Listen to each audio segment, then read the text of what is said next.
শুভ সকাল আমার প্রিয় বন্ধুরা, কেমন আছো তোমরা? সবাই ভালো আছো, সুস্থ আছো? আমরাও ভালো আছি। আর আমার চ্যানেলে সবাইকে স্বাগত আর অনেক অনেক ভালোবাসা জানিয়ে ব্লগটাকে শুরু করে দিলাম। তো শুরু একটু লেটেই হয়ে গেল আজকেও। আমার রোজই বলছে শুরু একটু লেটেই হয়ে গেল। বলো কী করছি, যেহেতু ঘোরাঘুরি চলছে তো একটু লেট তো হচ্ছে। আর আমরা চলে এসেছিলাম, তোমাদেরকে বলেছি, হোলি খেলতে। ডাবল ধামাকা যেটা হয়েছিল আর কি, সেটা এই দিদিবাড়িতে হয়েছিল। তো আমরা এখানেই চলে আসলাম নিমন্ত্রণ খেতে, হোলি খেলতে সব একসাথে। তো এই যে আমরা ঘুম থেকেও উঠে গেছি, তো উঠে গিয়ে বিছানাটাকে তুলে নিচ্ছি। আর ওই ঘরে শুয়েছিল দিদি জামাইবাবু, তো ওদের বিছানাটাকেও দিয়ে গেল। আমি দুটো বিছানাই একসাথে তুলে নিলাম। আর দুটো বিছানা কি, ওখানে শুধু কম্বল ছিল, বেডশিট ছিল, এই তো। তো ওগুলো নিয়ে আসলো। আর এই বিছানাটাকে আমি একদম পুরো বিছানাটাই আমি তুলে নিলাম। এটা হলো দিদির ঘর ছিল। তো ওখান থেকে আমরা আবার চলে আসলাম বাড়িতে, বিছানা তুলে খাওয়া দাওয়া করে পুপুনকে খাইয়েই চলে আসলাম। একটুও লেট করিনি, কেন বলতো, লেট করতে গেলেই আমার একটু দেরি হয়ে যাবে। কারণ পুপুনকে ঘুমানোর ব্যাপার থাকবে, আমার গোছ গাছের ব্যাপার থাকবে। যেহেতু বাড়ি চলে যাব, তো পুকুর না ঘুমালে আমি একদমই করতে পারবো না। তো এসেই একদম কাজে লেগে গেলাম। মানে কি বলবো, এসে একটু দাঁড়াইনি, শুধু পুপুনকে ঘুম পাড়ানো যতটুকু টাইম বসার, ঠিক এতটুকু টাইমে বসছিলাম। বসেই ওকে ঘুমটা কোনো মতো পাড়িয়েই আমি চলে আসলাম এই যে রান্নার এখানে, পুপুনের জন্য রান্না করতে। তো আজকে আর কিছুই করবো না, শুধু ভাত করব, দুধ দিয়ে খাইয়ে নেব। বেশি কিছু করতে গেলে আমার অনেক টাইম লেগে যাবে। আর তোমরা তো জানো একটু পরিষ্কার ছাড়া আমার ভালোই লাগে না। আর এই সসপ্যানটাতে করে আমি ওই কল থেকে জল নিয়ে এসেছিলাম, তো ওগুলোও সব ধুয়ে ঠুয়ে রাখছি। একটু গরমও করেছিলাম হালকা, তো ওগুলো সব ধুয়ে রেখে, তা চালটাকে আমি কড়াইতে ভিজিয়েছি। কড়াইতে ভিজিয়ে রেখে ওগুলো সব একদম, তারপরে ভাতটা বসিয়ে রেখে যে চলে গেছি, কিছু বাসন ছিল ওগুলোকে সব বের করছি। বের করে রেখে তারপরে এই যে দেখতেই পাচ্ছ, হাওয়া চালিয়েছিল প্রচণ্ড। তো হাওয়ার যে পাতা পুতা সব পড়লো, ওগুলোকে সব ঝাড়পোছ করে পরিষ্কার করে নিয়ে, তো কিছু বোতলও ছিল, ওই বোতলগুলো ভরলাম। আর এই দিকে হচ্ছে যে পুপনের জন্য জল বসালাম। জলটা একটু নিয়েও যেতে হবে আমাকে, ছোট্ট ফ্লাক্স নিয়ে আসছি। ছোট্ট ফ্লাক্সে একটু জল নিয়ে যাব, না নিয়ে গেলে কী হয় বলতো, একদম গিয়ে তাড়াহুড়া করে, আর এই যে কড়াই ঠড়াই ব্যবহার করা হয় না, আর আমি ওগুলো না ধুয়ে একদমই নিতেও পারি না। তো ওগুলোকে নিয়ে নেব, ওগুলো নিয়ে নিব বলছি, দেখো কি উল্টাপাল্টা বলছি। আর এই ফ্লাক্সটাতে জল নিয়ে গেলে কি, আমার রাতে মানে গিয়ে এই যে একটা খাওয়ানো পুপনের, যেটা খাওয়াই সন্ধেবেলার, তো এখন ট্রেনটা তাড়াতাড়ি যেহেতু যায়, তো ওই খাওয়ানোটাতে দেরি হয়ে যাবে। আমার কড়াই মাজবো, ধুবো, তারপরে তো ধরো আমি জলটা গরম করব। কারণ যেহেতু নিচেই সব থাকে, ওগুলো কেউ ব্যবহার করে না, ওভাবেই থাকে। তো ওর জন্যই আর কি এখান থেকে গরম করে নিয়ে যাই। বাটি বুটি তো থাকেই, বাটি আমি নিয়েই আসি সব সময়।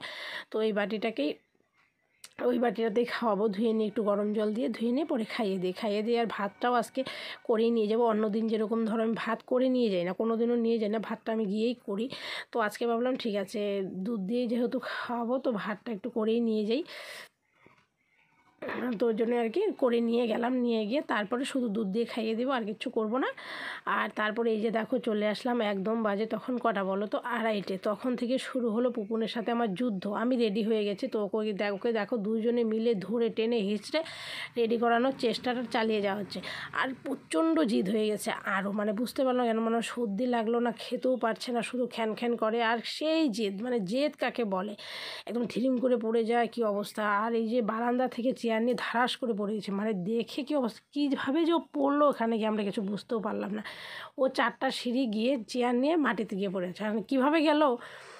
এখন দেখো কত বড় একটা রিস্ক গেল, মানে কি বলবো, এত বড় রিস্ক, এত বড় একটা ফাড়া থেকে গেল। মানে আগের দিন রাত্রে একটা বিশাল বড় একটা ফাড়া গেল, সেই ফাড়া, তারপরে যে এখন মানে বিশাল একটা ফাড়া কাটিয়ে উঠলো আর কি। আমি ভগবানের অশেষ কৃপা যে ঠিক আছে আমার বাচ্চাটা এখনও, তাতে মানে প্রচুর প্রচুর ফাড়া গেল। আজকে বলেও ছিল যে 10 দিন একটু দেখে শুনে রাখতে, কিন্তু কি হলো বুঝতেও পারলাম না। হুট করে হয়ে যায়, বলো কীভাবে দেখে রাখা হয় বলো তো এই ছোট্ট একটা বাচ্চাকে। ওরা তো, আমি গেছি বাইরে, আমি গেছি হলো ঘরে, ওর ন্যাকড়া টেনে মুখটা মুছিয়ে রেডি করবো, বাস ওইটুক টাইমের মধ্যে গেলো গা। কী করে যে গেলো ওইখানে কে জানে। তো দেখলাম কিচ্ছু হয়নি, ওই যে ওটাই বলছি অশেষ কৃপা ভগবানের, যে কিচ্ছু হয়নি আমার বাচ্চাটারও। আর আমি এই যে দেখো ব্যাগগুলো সব বাইরে বের করে নিচ্ছি। তো এখন টোটো চলে আসবে, আর এই যে আমার যে কিছু একটু পড়া থাকে সেটাই, এই পলাটা পরছি, আর এই যে পাইস্তিটা পরছি। আর আমি তো জানোই খালি শাখা পরে থাকি, আর ওই বাড়িতে গেলে শুধু শাখার পলাই থাকে। আর আমি চুরি ঠুরি শুধু শর্ট ভিডিও বানানোর জন্য পরে কিছু বলি, কেন বলতে যে ঝনঝন শব্দ এসেছি আমি। এখন বাজে কটা বলো, 3:30। এখন আর আমি একদমই শুভ সকাল আজকের বলছি না। তো এই যে আমরা একদম রেডি, এই যে পুপনবাবু রেডি, তো আমরা আবার চলে যাচ্ছি। তো বন্ধুরা দেখতে থাকো ব্লগটা তো শুরু করেইছি। এখন আমরা বেরিয়ে পড়বো। পরে এই যে দেখো একটু রাস্তায় আসলাম, আর পুপুন তো ওই দিকে রাস্তায় গাড়ি নিয়েই চলছে, ও মনে হয় যাবে না, জানি না ও কী করবে। তো এই যে টোটো চলে আসছে, এখন চড়বো, চড়ে চলে যাব। তো চলে আসলাম একদম বাড়িতে। আর রাত্রেবেলা এই যে পুপুনকে নিয়ে দেখো দুষ্টুমি চলছে, খুব ঘুম পেয়েছে ওর।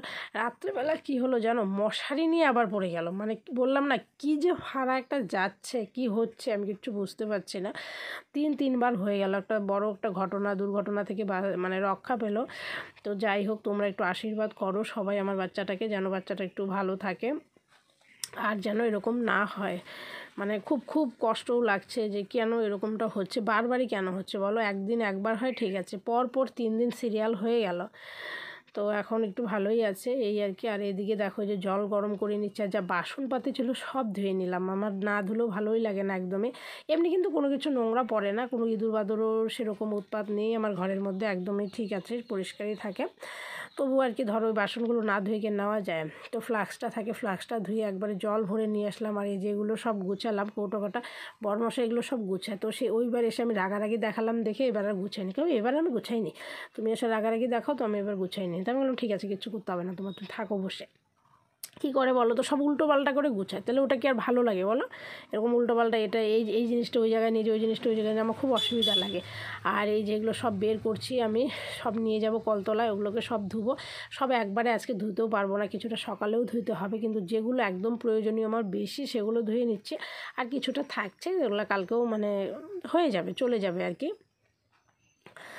তারপরে এই যে আমি চলে যাচ্ছি কলতলা। আর দেখো ঘরের পরিস্থিতি, এটা দেখানোর জন্যই আমি ক্যামেরাটা এখানে রাখলাম। দেখো ঘরটার পরিস্থিতি, বড়মশাই ছিল আর ঘরটাকে কি বানিয়েছে। তো এইভাবেই চলছে, আর কি করব, এগুলো সবই গুছোতে হবে। মানে বাড়ি চলে গেলে কী যে হয় কি বলো তো বন্ধুরা। ব্লগটা এতটুকুই, সবাই ভালো থেকো, সুস্থ থেকো। আর আমার ভিডিওটা ভালো লাগলে অবশ্যই লাইক কমেন্ট একটা সাবস্ক্রাইব করে দিও। Bye bye.